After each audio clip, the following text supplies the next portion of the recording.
Donc, bienvenue à toutes. Dans cet atelier, je vous présente Patrick, qui est le cofondateur de Nutriting, qui est l'une des meilleures marques, si ce n'est la meilleure marque de compléments alimentaires sur le marché. Aujourd'hui, donc Patrick, il va nous parler des compléments alimentaires, de qu'est-ce qu'ils font avec Nutriting et surtout comment vous, ça peut vous aider. Vous allez découvrir que ça peut faire sens de vous supplémenter dans certains contextes. Vous allez pouvoir avoir des clés concrètes de quoi prendre, dans quel contexte, comment, pourquoi surtout, parce que souvent vous en avez fait les frais, vous êtes tombé, vous êtes passé par des méthodes qui vous suggèrent de prendre tel complément, telle chose, tel supplément, mais vous ne savez jamais vraiment trop pourquoi. Malheureusement, souvent c'est totalement inutile, inefficace.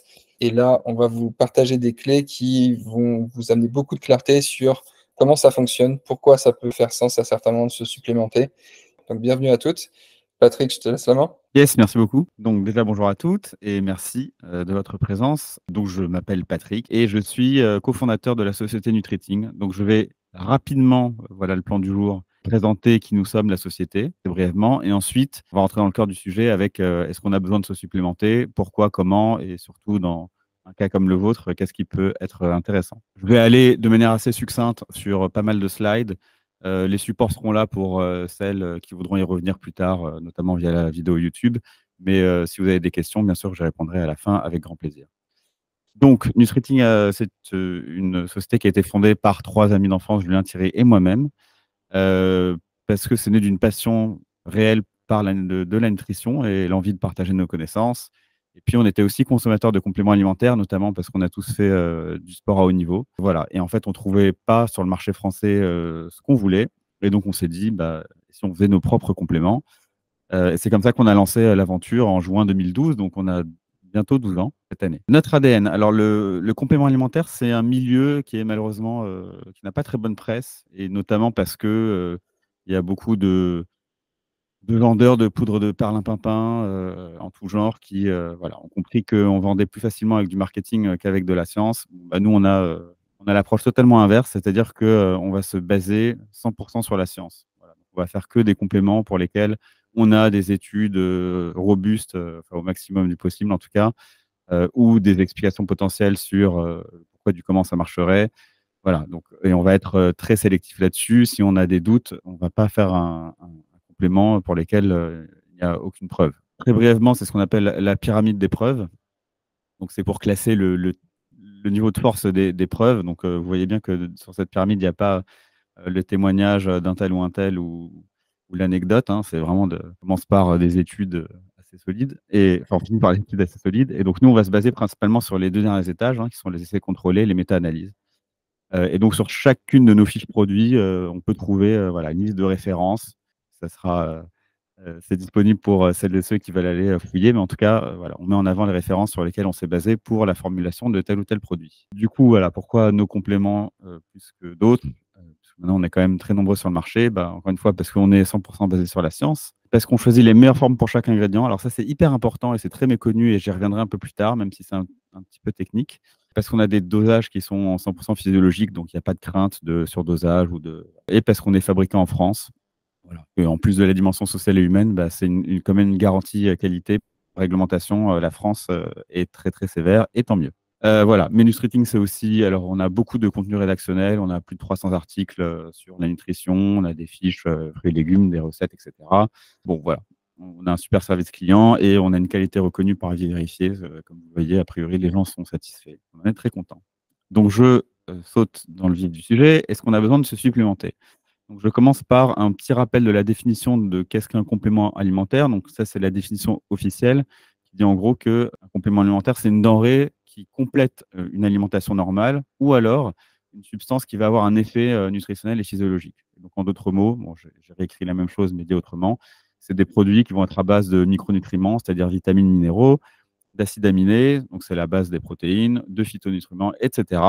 Soit pour améliorer, compléter des apports nutritionnels qui seraient insuffisants, soit pour procurer un bénéfice vraiment particulier, voilà, comme plus d'énergie, articulation, sommeil, humeur, etc. Alors, est-ce que c'est nécessaire de le faire? Parce qu'on entend vraiment tout et son contraire. Alors, l'ANSES, ça c'est la position officielle, hein, qui dit que, de manière générale, la couverture des besoins est possible par une alimentation variée et équilibrée dans le cadre d'une vie quotidienne physiquement active. Donc, théoriquement, on ne devrait pas avoir besoin de compléments alimentaires puisque une nutrition variée et équilibrée devrait suffire. Dans les faits, eh ben, en fait, on constate que c'est le contraire. Et donc là, je cite la plus grande étude épidémiologique française qui s'appelle Suivimax, qui a suivi sur 7 ans, je ne sais plus combien de milliers de Français, et qui a trouvé que les apports inférieurs à 2 tiers des apports nutritionnels conseillés, donc inférieurs à 2 tiers, ça veut dire un déficit déjà important, concerné, alors je vais peut-être pas lire toutes les chiffres, mais voilà, un ensemble assez conséquent de la population, avec des chiffres différents pour les hommes et les femmes, mais là, c'était des vitamines très importantes, et c'est celles qui ont été testées, donc très certainement qu'il y a des déficits dans d'autres. Et ça, c'est quand on regarde les 2 tiers des ANC. Si on regarde 100%, c'est-à-dire on regarde ceux qui sont sous les apports conseillés tout simplement, ben, on a une étude sur le magnésium qui montre que c'est les 3 quarts des Français, grosso modo, qui sont carencés en magnésium. Voilà. Donc même si, effectivement, sur le papier, théoriquement, en ayant une alimentation absolument parfaite, ben, on ne devrait pas avoir besoin d'eux, ben, dans les faits, en fait, on est carencé. Et en fait, c'est un constat qui n'est pas nouveau. Voilà, ça, c'est toutes les études qui déjà faisaient le même constat, que les Français sont carencés. Donc, depuis 85 jusque là, les dernières études individuelles nationales de consommation alimentaire de l'ANSES, INCA 1, 2 et 3, qui sont faites tous les 7 ans. Et ça ne s'arrange pas parce que donc, la dernière étude INCA 3 montre que la part des aliments ultra transformés augmente et elle représente presque 1 tiers de nos apports. Et les produits transformés, donc pas ultra transformés, c'est le gras du dessous, c'est 25% de nos apports. C'est des produits qui sont connus pour être très pauvres en nutriments, on appelle ça des calories vides. Donc il y a plusieurs explications qui peuvent expliquer pourquoi est-ce que on est carencé. La première, c'est sans doute la plus probable et la plus solide, c'est qu'on mange moins bien. Voilà. Et comme on vient de le voir, les aliments transformés, la part globale, que ce soit transformé ou ultra transformé, augmente et elle est passée à plus de 50% de nos apports énergétiques. Donc c'est quand même beaucoup. 50% de nos apports sont vides, caloriquement, ou presque. Les aliments semblent moins riches en nutriments. Alors ça, c'est un peu controversé. Il y a beaucoup de mythes qui tournent autour de ça. On entend parler de la pomme d'il y a 50 ans qui était 100 fois plus riche en vitamine C. Alors en réalité, déjà, c'est très compliqué d'avoir ce type de données. On n'a pas les données nutritionnelles sur les pommes ou sur d'autres aliments d'il y a 50 ou 100 ans. Alors on peut remonter un peu assez loin. Et d'autant plus qu'en fait, sur un même aliment ou un même légume, si on faisait des tests, même aujourd'hui, on n'aurait pas du tout les mêmes résultats d'une année à l'autre. Ça change en fonction des conditions météo, de plein d'autres choses. Donc c'est compliqué. Néanmoins, donc là, je cite 2 études. On a une étude américaine qui a analysé 43 aliments entre 1950 et 1999 et qui a noté une baisse effectivement de la teneur moyenne en vitamines minéraux. Donc là, en exemple, c'est la vitamine B2, le calcium et le fer. Et une étude anglaise qui l'a faite sur des viandes et qui a également noté que voilà, les viandes d'aujourd'hui sont globalement moins nutritives que celles d'hier. Donc, c'est une hypothèse, encore une fois, plus ou moins plausible, mais voilà, il y a quand même un certain fond. Et enfin, notre hygiène de vie s'est dégradée. Euh, donc, notamment, on sait qu'on dort de moins en moins, on sait qu'on est de plus en plus stressé, que la pollution atmosphérique est de plus en plus importante, et tous ces facteurs vont puiser dans nos réserves de nutriments. En plus de tout ça, il y a bien sûr des catégories qui sont plus vulnérables et plus exposées aux carences. Donc, c'est les seniors, en particulier les personnes de plus de 65 ans qui ont des carences, notamment parce qu'elles mangent moins, tout simplement, et en particulier en vitamine B12, D et calcium. Et c'est des vitamines et minéraux qui sont vraiment très importantes à un âge avancé. Les femmes enceintes, voilà, les données récentes, et il y a une méta-analyse qui vient de sortir, indiquent que déjà les femmes enceintes commencent la grossesse en étant globalement déficientes en vitamines et minéraux, et en plus la grossesse augmente nos besoins, donc les carences augmentent. Les personnes en déficit calorique, donc a priori, c'est où ça sera votre cas, puisque pour perdre du poids, comme je le mets, c'est absolument nécessaire d'être en déficit calorique. Il n'y a pas d'autre méthode. Déficit calorique, ça veut dire qu'on va manger moins que nos besoins. Donc, nécessairement, si de base, les Français en moyenne sont carencés, il va de soi que si on réduit la quantité de son alimentation, même si on essaie de l'équilibrer au mieux, bah, ce sera impossible de couvrir tous les besoins en vitamines et minéraux. Voilà. Et enfin, les personnes sportives, puisque l'activité sportive augmente les besoins en plusieurs nutriments. Les bienfaits de la supplémentation, je voulais faire un petit slide là-dessus. Tout simplement, enfin, c'est compliqué d'avoir des données parce qu'il y a très peu d'études, en tout cas peu d'études bien faites ou sur des compléments bien faits, pour plein de raisons, mais notamment, il n'y a aucun intérêt à mettre beaucoup d'argent sur des suppléments parce que ça ne se brevette pas. Donc, Voilà, mais néanmoins, il y a quelques études, donc j'ai quand même voulu en parler, sur la longévité, une méta-analyse de 2015, qui montre que, chez l'homme du moins, il y a une, diminution, modeste mais significative du risque total de cancer. Donc ça, j'ai mis la référence pour ceux qui voudront aller les voir. Sur la santé mentale, donc on a des résultats mitigés parce que c'est un sujet, un domaine très compliqué dans lequel c'est compliqué de faire des études solides. Mais néanmoins, la plupart des travaux, et ça aussi c'est une méta-analyse, semblent indiquer qu'on a une amélioration des niveaux d'anxiété, de stress, de fatigue et plus globalement de l'humeur avec des multivitamines. Donc tout ça, c'est basé sur le multivitamine. Et donc là, c'est parce que a priori, c'est les vitamines du groupe B qui agissent, sur ces symptômes-là. Et enfin, la santé oculaire, voilà, pareil, méta-analyse qui montre que, prise d'un multivitamine avait retardé la DMLA, dégénérescence maculaire liée à l'âge, comparé à un placebo. Néanmoins, on peut imaginer qu'il y a d'autres bienfaits, parce qu'il n'y a pas d'études dessus que voilà. Si on a des carences et qu'on les corrige, bah, on peut s'attendre à ce que globalement on aille mieux. C'est globalement ce que ressentent les gens qui sont carencés et qui se mettent à prendre un multivitamine. Je voulais juste terminer, par ce petit slide, c'était, de manière un peu anecdotique, enfin terminer, avant de passer sur, les produits. Ça, c'est la pyramide alimentaire qui a été élaborée par, l'école, de santé publique de Harvard. C'est leur, pyramide à eux, en gros, de vie saine. Donc déjà en base, ils ont mis l'activité physique, voilà, une alimentation saine et le contrôle régulier de son poids. Et puis là en marge de la pyramide, ils disent, ça serait cool de prendre un multivitamine quotidien, dosé en vitamine D pour la plupart des personnes.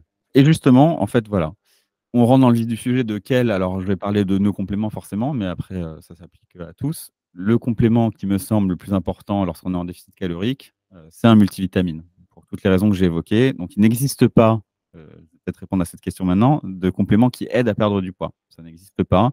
Ça n'a aucune efficacité, aucune étude n'a jamais démontré aucune efficacité pour des compléments qui aident à perdre du poids. Donc, ne perdrez pas votre argent là-dedans si ce n'est pas déjà fait, ça ne sert à rien. Voilà. Par contre, prendre un multivitamine, ça a tout son sens donc ça ne vous aidera pas directement à perdre du poids. Par contre, ça va combler des carences que vous pourriez avoir et qui peuvent par ailleurs, avoir des effets, délétères qui peuvent d'ailleurs vous inciter à manger plus. Donc tout intérêt à le faire, voilà. Donc nous, celui qu'on conseille, s'appelle NuPower. C'était un multivitamine qui, quand il est sorti, il y a 12 ans, avait été élu par, le site lanutrition.fr meilleur multivitamine, français. Et on l'a, pas cessé de le mettre à jour depuis. Donc c'est une formule hyper complète avec, 22 vitamines, minéraux, antioxydants, des dosages 100 physiologiques comme je l'ai dit et les formes les plus biodisponibles. Alors ça, c'est important, c'est un petit peu technique et je vous demande de vous accrocher un minimum, mais vous allez voir, ça va aller, parce que, ça, très peu de gens communiquent dessus et très peu de personnes savent exactement de quoi il s'agit et pourtant c'est hyper, hyper important. Là, j'ai mis la liste des formes, ça ne va pas vous parler, mais je vais l'expliquer par 2 exemples. Donc un exemple connu, alors n'ayez pas peur, ce slide, je vais vous l'expliquer, c'est la vitamine B9. Donc la vitamine B9 notamment, voilà, très, très importante pour, les femmes en désir de grossesse.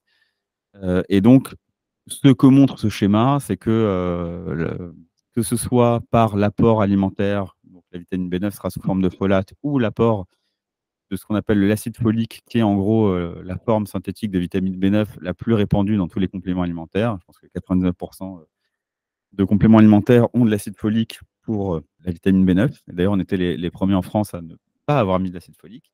Donc ça va rentrer dans le corps humain et le corps ne peut pas utiliser ni les folates alimentaires, ni l'acide folique. Il a besoin de le transformer, voilà. Et donc ces transformations, il y a plusieurs transformations successives. Ce que vous voyez encapsulé en vert, là, c'est des enzymes, DHFR, MTF, DFI, et cetera. Donc ça va rentrer dans une enzyme, ressortir sous une autre forme, puis une autre enzyme, puis une autre enzyme, puis une autre enzyme, pour finalement arriver sur une forme finale, qui a un petit carré bleu à côté, là, qu'on appelle 5-MTHF. Et donc pourquoi est-ce que ça c'est important? Parce on sait aujourd'hui qu'on n'a pas tous des enzymes qui fonctionnent, à plein régime, tout le monde. Voilà, on a tous des mutations qui font qu'on a des enzymes un peu différentes, les uns chez les autres. Mais globalement, on sait que, alors ça c'est pareil, il y a des études, hein, que 60 à 80 de la population ont des mutations dans une ou plusieurs de ces enzymes qui font que, ces, transformations-là vont mal se passer. Donc même si vous prenez de l'acide folique ou des folates, en sortie, vous n'aurez pas ou pas assez de la vraie vitamine B9 qui est nécessaire à votre corps, cet acide 5-méthyltétrahydrofolique, 5-MTHF. Voilà. Donc nous, qu'est-ce qu'on fait? On donne directement, mais directement cette forme-là dans nos compléments. Voilà. J'ai pris l'exemple de la B9 parce que c'est un exemple un peu parlant, pour dire que beaucoup de nutriments ont besoin de passer à travers des transformations dans le corps, que ça se passe pas forcément très bien chez tout le monde, ce qui occasionne potentiellement des problèmes et on ne sait pas pourquoi. Bah, voilà. Donc nous, on se dit, bah, pourquoi pas donner directement la dernière, la forme la plus active et comme ça, hop, on bypass, tout le reste. Voilà. Ça, c'était l'exemple de la B9. Deuxième exemple très rapide, c'est le magnésium. Beaucoup de gens ont déjà pris du magnésium, sont allés en pharmacie, ont demandé du magnésium, et puis on vous donne quelque chose, et souvent, vous ne savez pas ce que c'est. Bah, alors, sachez qu'en France, on a le droit de vendre beaucoup de molécules différentes qui contiennent du magnésium sous l'intitulé magnésium. Il y en a tellement qu'en fait, on les a classées. Voilà. Et très brièvement, en haut, sur fond orange, c'est ce qu'on appelle des formes de première génération inorganiques. En vert, c'est les formes organiques, et en bleu, c'est les formes de troisième génération. Grosso modo, ce que ça veut dire, c'est que plus les formes sont de génération ancienne, moins elles sont tolérées, moins elles sont biodisponibles, c'est-à-dire que vous allez en éliminer beaucoup par les urines ou par les selles, et elles ont des effets secondaires, notamment de type transit intestinal un peu dérangé. Voilà. Et plus on va monter dans des formes de qualité, moins on a d'effets secondaires, plus c'est biodisponible, etc., etc. Le problème, c'est que plus on monte dans la qualité des formes, plus c'est cher. Donc voilà, donc les trois quarts des vendeurs de compléments qui vont vous vendre du magnésium vont vous vendre du mauvais magnésium. La forme la plus vendue, c'est l'oxyde de magnésium. Quand on vous vend par exemple du magnésium marin, on a beau vous dire c'est naturel, bah, c'est fait d'oxyde de magnésium, de carbonate et de sulfate. Donc c'est trois formes de mauvaise qualité. Donc c'est pas parce que c'est dit entre guillemets naturel que c'est forcément meilleur pour vous. Voilà, donc j'ai pris ces exemples pour dire que nous, on fait très très attention aux formes et que c'est très important. Donc je vais présenter le NuPower parce que c'était pour moi, s'il y en a un à prendre en déficit calorique, c'est celui-là. Néanmoins, j'en ai rajouté 2 autres, qui me semblent intéressants dans votre cas de figure, parce qu'a priori, de ce que j'ai compris, un des soucis que vous auriez, c'est l'alimentation émotionnelle. Et donc là-dessus, nous, on a 2, c'est-à-dire que ça adresse directement à l'alimentation émotionnelle, hein, mais indirectement, oui. On a 2 compléments qui peuvent être intéressants. Il y en a un, c'est du safran. Voilà, tout le monde connaît le safran pour l'alimentation, mais ça a beaucoup de vertus, donc notamment sur l'humeur et l'équilibre émotionnel, sur la fonction sexuelle et la libido, alors chez les femmes, j'ai pas mis, et le sommeil. Alors c'est une plante qui a été énormément étudiée, principalement chez la femme, parce qu'il y a beaucoup d'études qui montrent que ça aide notamment sur certains symptômes de la ménopause, comme les bouffées de chaleur, ou sur le syndrome prémenstruel, ce genre de choses. Donc, ça m'a semblé intéressant dans ce cas de figure-là. Voilà, et j'explique après que, évidemment, comme pour tous les autres, on choisit systématiquement la meilleure qualité. Donc, c'est un safran bio avec un extrait breveté pour avoir la plus haute concentration de tout ce qui est métabolite actif. Je vous laisserai, si ça vous intéresse, aller sur le site et vous en saurez plus de ce que fait le safran. Et le deuxième, c'est le millepertuis. Donc ça, c'est une plante. Alors, comme ça, sur le papier, on a l'impression que ça a à peu près les mêmes effets. C'est le cas, mais c'est de manière assez différente. Donc elles sont plutôt complémentaires. Le millepertuis est officiellement reconnu, hein, que ce soit par l'OMS, ce que j'ai mis, ou par la Commission européenne, comme en fait une plante utile, en tout cas avec un effet cliniquement établi pour traiter les dépressions légères à modérées. Donc, ce n'est pas utilisé que pour traiter les dépressions légères à modérées, c'est d'une manière générale pour traiter voilà, l'anxiété, etc. Mais c'est très efficace, voilà, puisque, encore une fois, pour qu'il y ait une telle allégation reconnue, il faut qu'il y ait des études très sérieuses derrière. Hein. L'OMS ne reconnaît pas n'importe quoi. Bon, et là, pareil, c'est un extrait à 100% bio, etc. etc. Voilà. Donc, j'espère que vous n'êtes pas déçus de ne pas avoir trouvé d'aide miracle pour, pour votre euh, déficit calorique, mais néanmoins, voilà, je pense que ça peut aider dans certains cas de figure à passer un cap ou à mieux, voilà, à mieux appréhender toutes les étapes que vous aurez à appréhender. Je te remercie déjà beaucoup, Patrick, pour ton temps, pour la qualité de ta présentation. Je pense qu'on a appris plein de choses et que c'est quelque chose qui peut vraiment aider. Les grandes idées que je voudrais résumer, c'est qu'il n'y a pas de supplémentation miracle, que dans le cadre d'un déficit calorique, et c'est pour ça notamment que vous l'avez vu, les recommandations qu'on vous fait chez Kiné Coach Santé dans le cadre de vos programmes, ça va être d'augmenter la qualité de votre alimentation plutôt que d'en réduire les quantités. Au contraire, souvent ce qui revient, c'est « Ah, mais j'ai l'impression de manger plus qu'avant, oui, parce qu'on vous dit de manger plus de fruits, plus de légumes, plus de protéines, de varier les sources de protéines, toujours aussi, évidemment, pour maximiser la qualité de votre perte de graisse, mais aussi pour venir combler ces déficits en micronutriments que, malheureusement, pour la plupart d'entre vous, vous avez. Néanmoins, comme l'a expliqué Patrick, bien qu'il n'y ait pas de produit miracle, que ce soit un multivitamine de qualité comme par exemple le NuPower ou des produits qui peuvent aider dans le cadre de la gestion du stress, de l'anxiété comme le safran ou le millepertuis, bah, ça peut faire sens.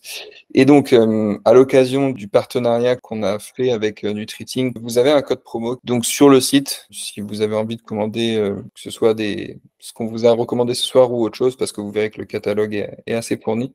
D'ailleurs, j'ai vu que vous avez fait des nouveaux produits plus alimentaires. J'ai vu qu'il y avait des granolas ou des choses comme ça qui étaient sortis récemment. Ouais, ouais. Alors, bah, d'une part pour se diversifier, et d'autre part parce que, en fait, à force de.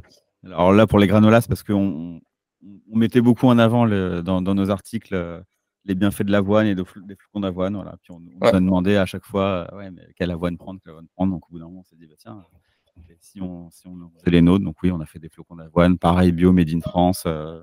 Le blé pousse en France avec du sirop d'érable, mais juste un peu. excellent. Et donc voilà, le code il marche sur tout le site, pas que sur les 3 produits dont on vous a parlé. Voilà, donc je voulais dire, donc des questions, je réponds. Et sinon, si vous en avez qui vous viennent plus tard, vous pouvez bien évidemment nous écrire sur la boîte mail contact@nutriting.com. Voilà, ce sera Pascal en personne qui vous répondra et qui nous transmettra l'info si jamais besoin. Mais n'hésitez pas, on répond à tout le monde, quelle que soit votre question. Voilà. Et si vous avez des questions, je vous écoute. Mathilda, par rapport à la posologie et au nombre de gélules dans le flacon, comment ça fonctionne? En général, ce sont des cures pour un mois. Oui, J'imagine que tu alors, parles du NuPower ou peut-être pour les autres. alors tous en général, sauf exception, il y en a, ça peut durer un peu plus, mais c'est minimum un mois. Et comme je l'ai expliqué, vu qu'on choisit des formes de très très haute qualité, elles ont un autre défaut, c'est qu'elles prennent de la place, ces formes, par rapport aux formes de basse qualité. Donc ça fait souvent un nombre conséquent de gélules à avaler par jour, notamment le NuPower, c'est 4 gélules par jour.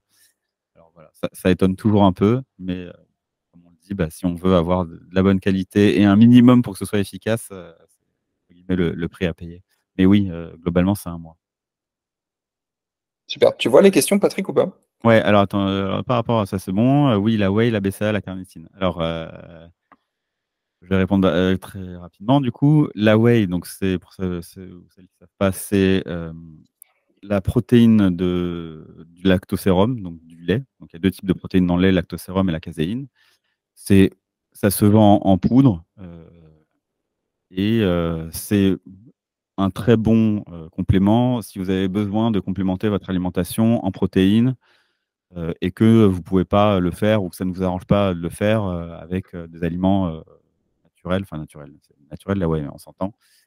Voilà. Donc, si vous avez besoin de complémenter votre alimentation en protéines, bah, la whey, c'est une très bonne source. Les BCAA, c'est ce qu'on appelle les acides aminés branchés. Donc, ces 3 acides aminés, les acides aminés, ça rentre dans la composition des protéines. Alors là-dessus, je vais être très clair et net, ça ne sert absolument à rien. Voilà, je sais que c'est très, très, très marketé, que c'est un des compléments les plus vendus, notamment pour le sport. Mais voilà, toutes les études récentes montrent que ça ne sert à rien et que si vous le prenez alors en général, ça se prend pour le sport, hein, mais si vous le prenez pour tout ce qui est synthèse protéique, ben, il vaut mieux prendre des protéines tout naturellement, comme de la whey. Et les personnes qui le prennent pour avoir un boost contre la fatigue, parce que c'est aussi vendu pour ça, bah, autant prendre des glucides à l'entraînement, ça aura meilleur effet. Donc BCAA, ça ne sert à rien. Et carnitine, j'ai envie de dire pareil. Enfin, pareil, entre les deux. Si vous mangez suffisamment de viande, vous en aurez largement assez pour pas besoin d'acheter de la carnitine. Et Super. donc Je voudrais juste rajouter un petit truc sur la whey parce que c'est une question qui m'est souvent posée. Moi, comme je vous cours un peu toujours après pour augmenter vos apports en protéines, vous mangez toujours trop peu de protéines déjà de base et surtout dans un contexte de déficit calorique où c'est encore plus important, si je puis dire, parce que ce qu'on cherche, nous, c'est à perdre de la graisse et pas à perdre du poids.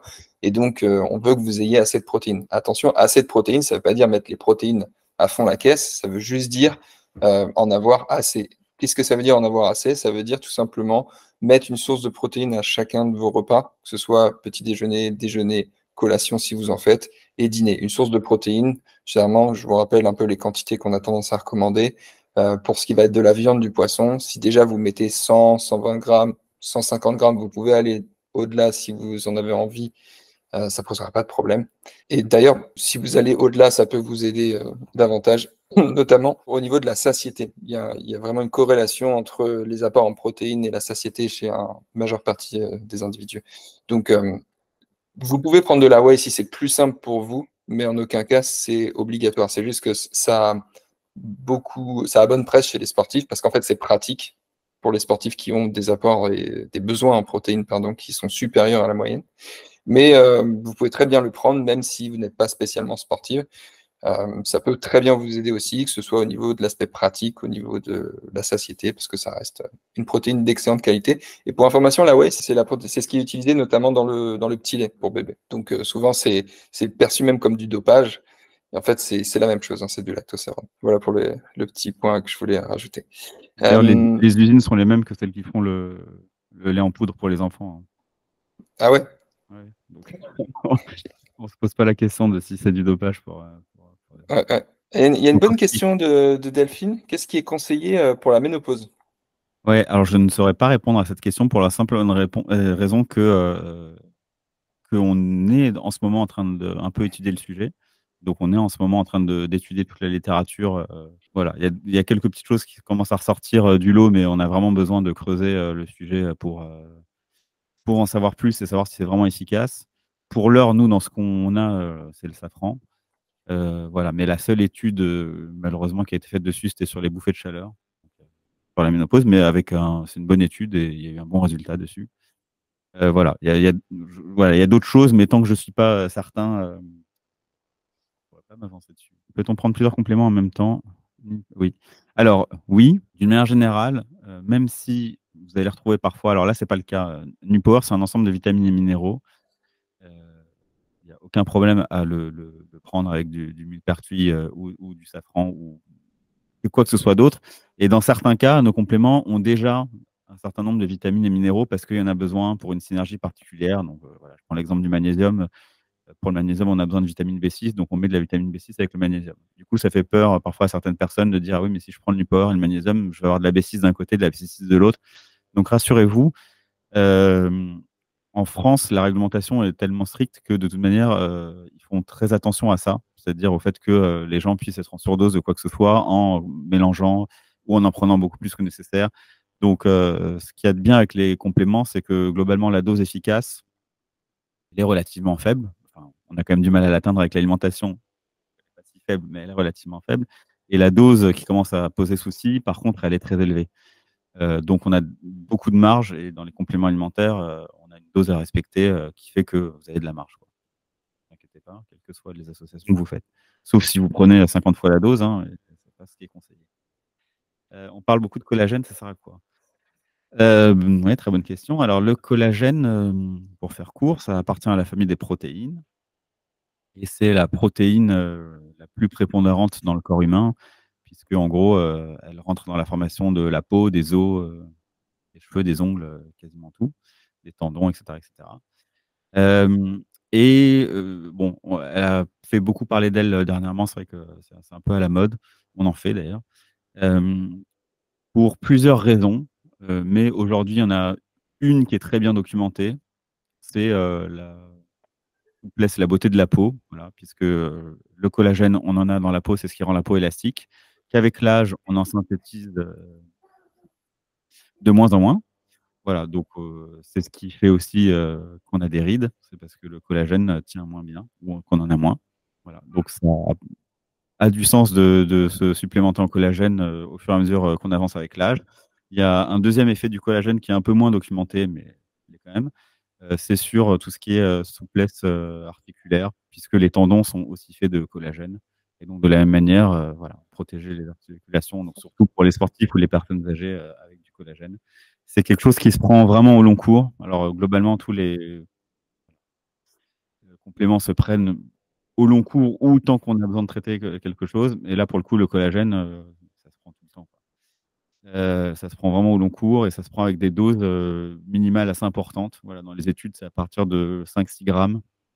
Nous, on préconise même, je crois un peu plus. D'où le fait que, on le vende en poudre, puisque en gélule, ça ferait, une dizaine, voire une quinzaine de gélules par jour, donc ça, c'est ingérable. Voilà, mais ça se dilue très bien, dans du café, du thé, un liquide chaud, voilà, j'espère que j'ai répondu à la question. Est-ce que les compléments sont en accord? Avec l'insuline, oui. Alors, il n'y a aucun complément si j'ai compris la question, hein, qui ne va élever l'insuline. À l'inverse, certains peuvent, alors dans le NuPower, il y a certains nutriments, notamment, je crois que c'est l'acide alpha-lipoïque, qui peuvent améliorer la sensibilité à l'insuline. Euh, voilà, donc oui, il n'y a pas. Je ne sais pas si vous posez la question parce que pour une raison médicale particulière de diabète ou prédiabète ou ce genre de choses, ou parce que vous faites attention à ça, mais oui, non, il n'y a aucun souci là-dessus. Diabète type 1, ok. Alors, en dose, alors sur le Newport, ça pose absolument aucun souci. Mais il me semble que c'est sur l'acide alpha-lipoïque ou à dose très très élevée, ça peut avoir une incidence sur la quantité d'insuline qu'on s'injecte. Mais ça, c'est dans des études avec des dosages monstrueux. Et justement, ça diminue la quantité d'insuline parce que ça améliore la sensibilité à l'insuline. Ce qui n'est pas le cas avec les dosages qu'il y a dans le Power, donc non, il n'y a aucun souci. Ouais. Notre collagène est bovin ou marin. Alors, notre collagène est bovin pour plein de raisons, mais je vais essayer de la faire courte. On essaye d'être le plus vertueux possible dans tout ce qu'on fait. Et le collagène, alors donc faut le savoir, hein, effectivement, c'est issu des animaux, parce que c'est une protéine animale qui n'existe que chez les animaux.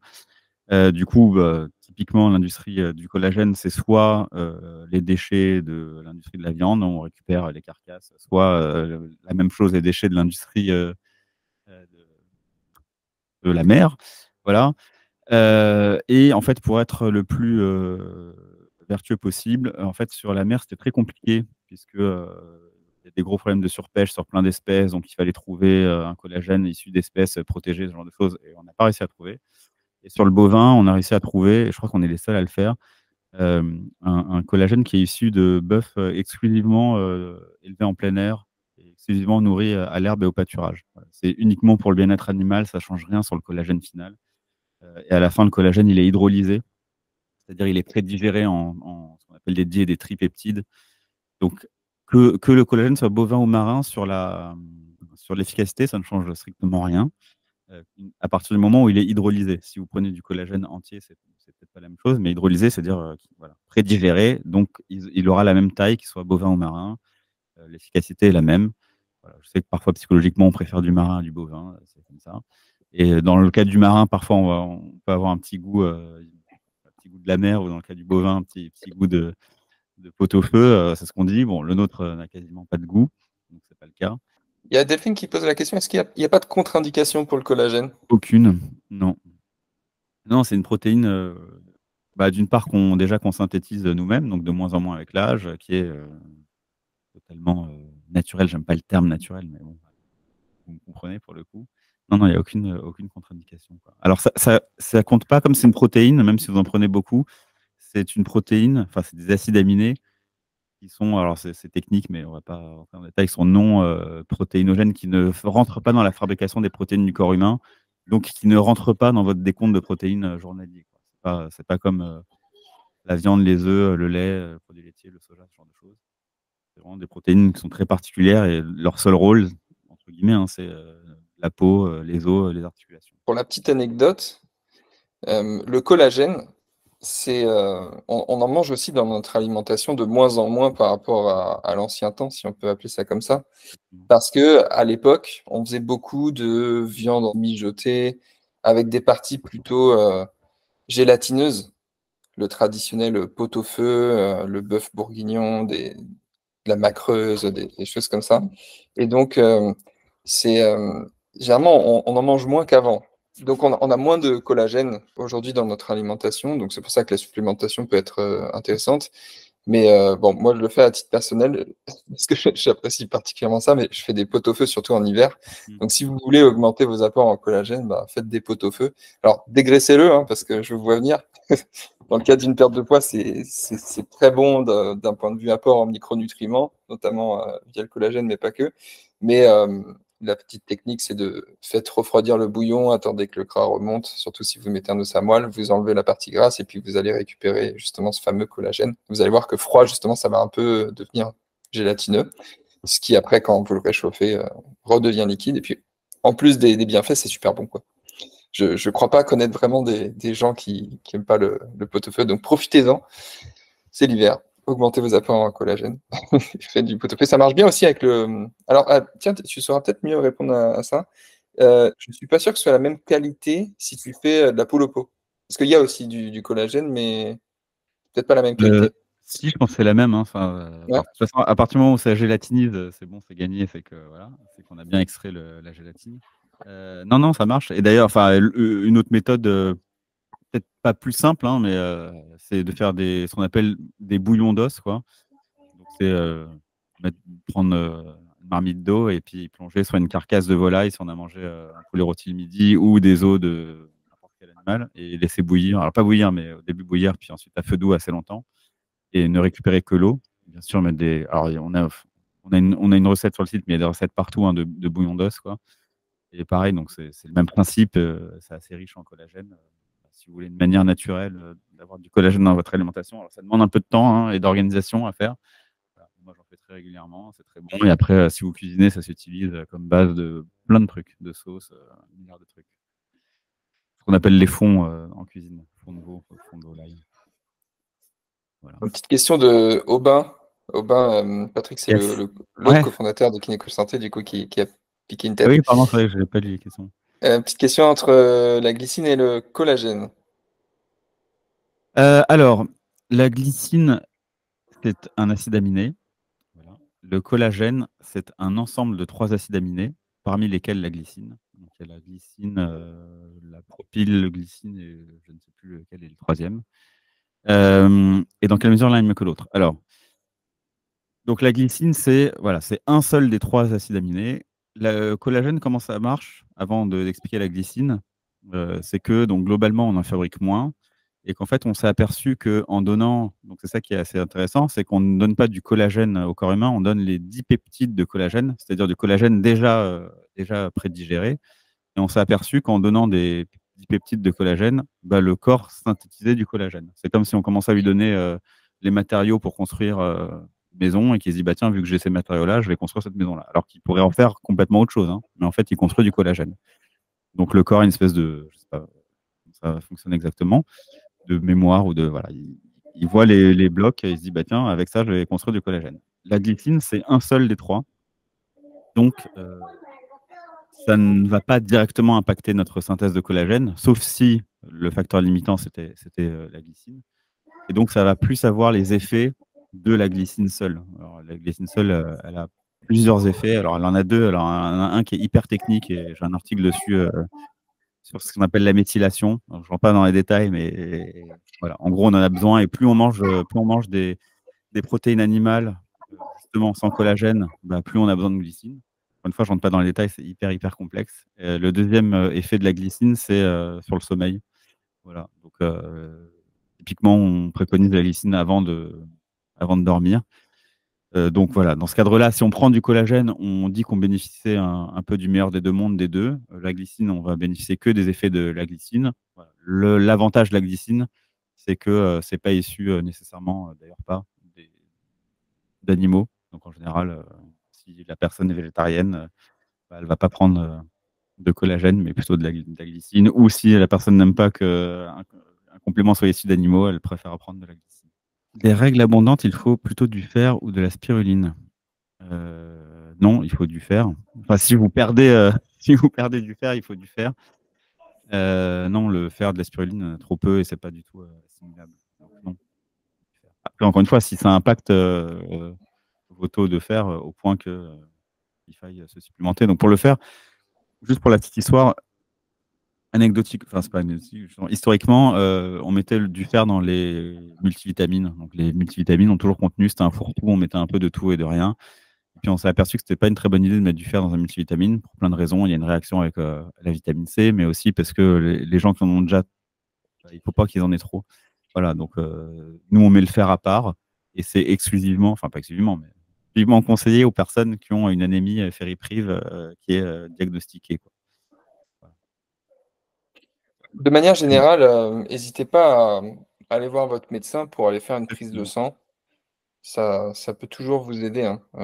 On a eu pas mal, quand même de clientes au fil des années ont découvert un peu par hasard en faisant une prise de sang qu'elles avaient une carence par-ci par-là et parfois c'est assez facilement résolvable, quoi. Justement, si vous découvrez que vous êtes anémié, bon, bah, c'est assez facile de supplémenter en fer. Et bah, si vous êtes anémié, c'est très important que vous supplémentez, quoi. Donc, de manière générale, votre médecin ne vous en voudra pas si vous lui suggérez l'idée de faire des analyses, surtout dans un contexte justement où bah, vous cherchez à perdre du poids, ça peut être intéressant, quoi. Je vous le remontre juste avant de terminer, parce que je sais qu'on va me poser la question. Donc, je vous rappelle que dans le cadre du partenariat avec Entre Kiné Coach Santé et Nutriting, vous avez 20% sur tout leur catalogue. Et donc, quand vous ajoutez quelque chose à votre panier, vous allez le retrouver donc, dans votre panier. Là, j'ai ajouté un Nupower, le multivitamine dont on parlait tout à l'heure. Et vous tapez le code ici, KCS. Alors, je ne sais pas si ça marche en minuscule, on va essayer. Oui. Ça marche en minuscule? Voilà. Et donc, vous avez du coup 20%, ce qui dans ce cas-là fait 5,98 €. Donc, c'est bien ici qu'il faut le mettre sous forme de code promo. Merci encore, Patrick. C'est moi. Merci pour vos questions. Prenez soin de vous. Et puis, je vous dis à bientôt lors d'un prochain atelier. Passez une bonne soirée. Prenez soin de vous.